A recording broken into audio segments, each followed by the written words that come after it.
مختصر سی بات ہے تمام احباب سے، سارے تو موجود نہیں ہیں، کچھ موجود ہیں، جو موجود نہیں تو دوسروں تک چلو بات پہنچا دینا۔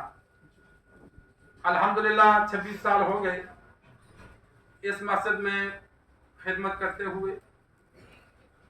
جناب محترم شفیق گجر صاحب اور جناب محترم ڈاکٹر سلیم صاحب، ابتداءً ان سے رابطہ ہوا، مسجد میں انہوں نے مجھے مقرر کیا اور پھر ساتھ مجھے کہہ دیا کہ بھائی مسجد کا انتظام آپ کی ذمہ ہے، بل بھی ادا کرنے ہیں اور اپنا جو وظیفہ ہے وہ بھی لینا ہے، لیکن لکھنا ہے، یہ نہ ہو کہ گڑبڑ ہو۔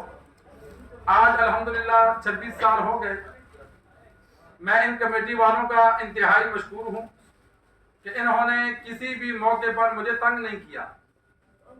یہ بہت بڑی بات ہوتی ہے کہ چھوٹی چھوٹی بات پر امام کو تنگ کرنا، کدھر گیا، کیوں گیا، چھٹی کیوں کی، فلاں نماز میں نہیں تھا۔ تو الحمدللہ انہوں نے تنگ نہیں کیا اور مسجد کی جتنی مجھ سے خدمت ہو سکی یہ سب کو نظر آ رہی ہے۔ اپنی محنت سے مسجد کی جتنی خدمت ہوئی وہ کرتا رہتا ہوں اور پھر آپ حضرات کو تنگ بھی نہیں کرتا۔ جگہ دینا آگے۔ مارکیٹ والے ہیں، محلے والے ہیں، یہ سامنے پورے کوٹھیا ایریا ہے، ایک دو کے علاوہ میں کسی کو جانتا ہی نہیں ہوں کہ کوٹھیوں میں کون رہتا ہے، ان کا نام کیا ہے۔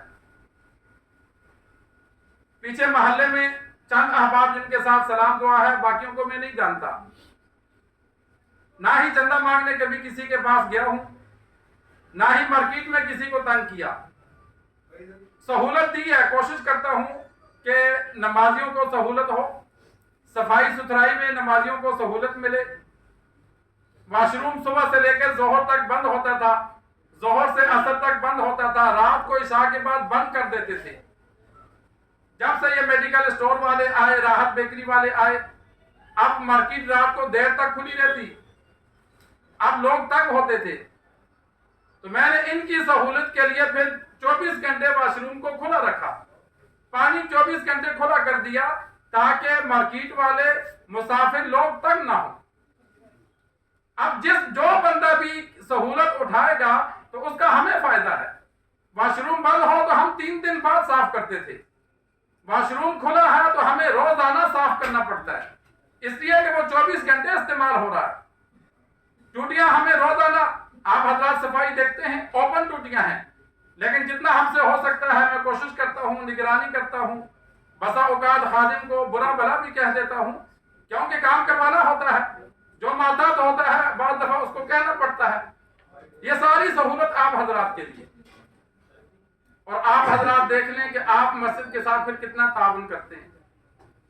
اب مسجد کا فنڈ دیکھا جائے تو جمعے کو 4000 6000 اتنا بڑا مجمع ہوتا ہے، مارکیٹ کا میں چندہ گنوں تو مناسب نہیں لگتا۔ صحیح چندہ صرف دیتا ہے تو ایک چودھری نواز صاحب دیتے ہیں، 5000 روپے ماہانہ ان کا چندہ آتا ہے۔ اللہ تبارک و تعالیٰ ان کو جزائے خیر عطا فرمائے۔ موجود ہیں تو اچھی بات ہے، موجود نہیں تو دل خوش ہوتا ہے۔ باقی 2 دکاندار ہیں جن کا 1000 روپے چندہ آتا ہے، 2 دکاندار ہیں جن کا 500 روپے چندہ آتا ہے، ایک دکاندار ہے جو 250 روپے دیتا ہے، یہ ٹوٹل چندہ مارکیٹ کا ہے۔ نمازیوں میں سے 2 نمازی ہیں جو 2000 روپے دیتے ہیں، ایک نمازی ہے جو 1000 روپے دیتا ہے، جو مجھے ہر مہینے رسید جس کی میں کاٹتا ہوں، باقی گلے میں جو ڈالتے ہیں ان کا مجھے نہیں پتا۔ تو یہ ماہانہ ٹوٹل چندہ نمازیوں کا مارکیٹ کا تقریباً 11-12 ہزار روپے بنتا ہے، اور صرف خادم کو میں تنخواہ 30,000 روپے دیتا ہوں۔ اب وہ 24 گھنٹے کا ملازم ہے۔ آپ حضرات اچھی طرح جانتے ہیں کہ میرا خادم، اس مسجد کا خادم، ظہر 12 بجے شروع ہوتا ہے، اگلے دن فجر تک وہ مسجد سے کہیں جانے کی اس کو اجازت نہیں ہے، سخت ڈیوٹی ہے۔ پھر ہر نماز کے وقت وضو خانے کو صاف کرتا ہے۔ اب ایسے بندے کو ہم 8000 روپے تنخواہ دیں، 10,000 دیں، یہ مناسب نہیں ہے۔ 30,000 دیتے ہیں، یہ بھی کم ہے۔ عام مزدور کی تنخواہ جو 8 گھنٹے ڈیوٹی دیتا ہے وہ بھی 40,000 دیتا ہے۔ پھر جمعے کو اس کے ساتھ ایک بندہ اور مقرر کیا